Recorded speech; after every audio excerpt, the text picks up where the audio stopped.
In 2003, scholar Henry Louis Gates Jr. helped publish what was thought to be the first novel ever written by an African-American woman. Drawn from a manuscript dating back to the mid-1800s, the book topped the New York Times bestsellers list for months. But a question remained: just who was this author, and what could we know about her life?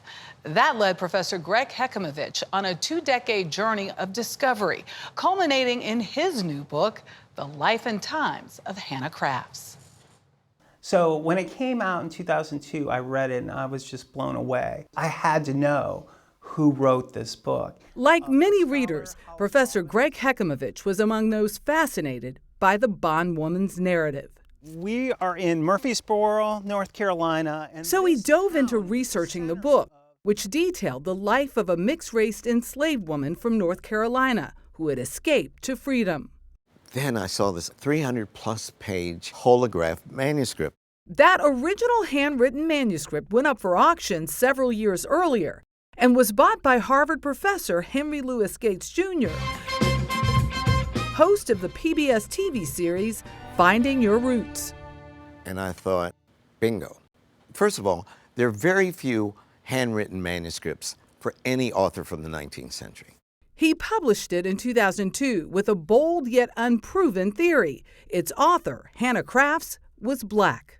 A lot of people didn't think she had the capability to write this, the education to write this. So leading American scholars are like, an enslaved person could not have gained this literacy. 2 decades later, Hecimovich chronicled it all in his own book, The Life and Times of Hannah Crafts. Hannah Crafts lived in this house and served college boarders who stayed here. After zeroing in on the small-town North Carolina home of her enslaver, John Wheeler. So this is John Wheeler House, built in 1810. This is where Hannah Crafts served the Wheeler family from 1852 to 1856. There's so many clues that you came to learn about. What was the single most compelling piece of evidence for you? Really important was the forensic evidence. The actual stationery itself. 1856 to 1858, this paper was produced around that time. The ink matches it. Well, there's a watermark on the paper. So I found in her enslaver's letters she wrote in 1856 and 1857, that same watermark. Hecimovich studied the handwriting of family members living there, but could not find a match. It was an enslaved person in the house during this period, 1856 to 1857, who wrote that novel. So he interviewed descendants on both sides of the household. This was Samuel Jordan Wheeler. Uncovering previously unseen photographs and documents. They would bring things down from their attic or tell me where to look in other archives. And through this long process, I was able to uncover Hannah Bond. She was born as Hannah Bond, took the name Hannah Crafts, and in this very house began writing this extraordinary novel, the first novel by an African-American woman. One of Hannah's descendants who helped him was Benjamin Speller. It goes to show you, in spite of all of the public policies on what slaves should not do and should not be encouraged to do and should not do scholarship, literacy, they were able to do that. But the key to unlocking Hannah's mastery of literacy, learning that students from a women's college just down the block boarded at the Wheeler home.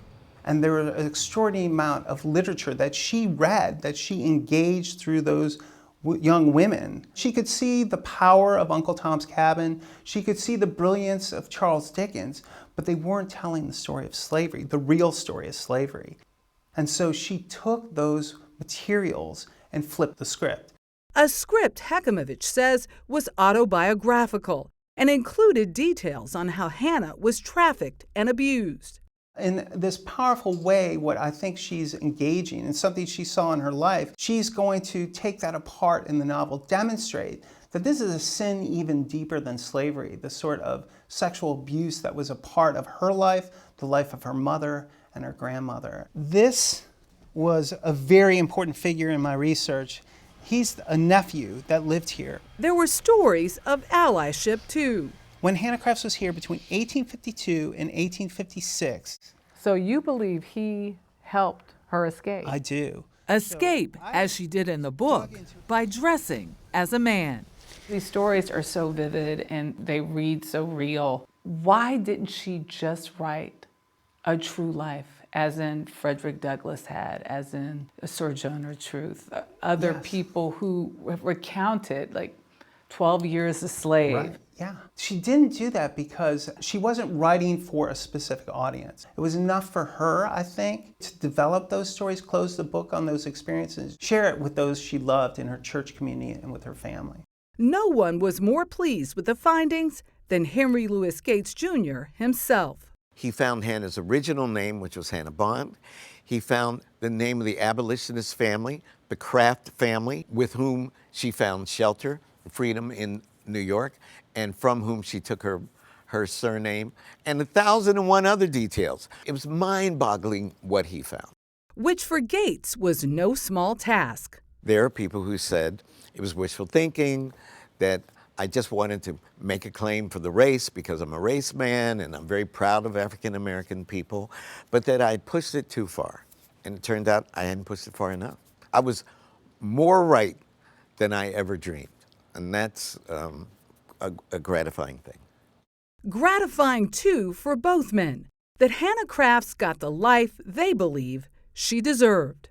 She ended up living into old age, happy, in New Jersey. She married a wonderful man. So she had this joyful life because she had this powerful imagination and empathy for other human beings.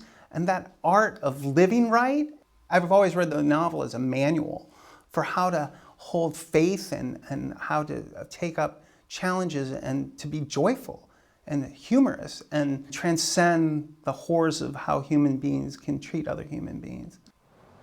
A fascinating read to really understand what Hecimovich was able to do. He was initially skeptical about, the origins of this book and who actually wrote it. Right. And there was so much criticism of what Gates had sort of put out there.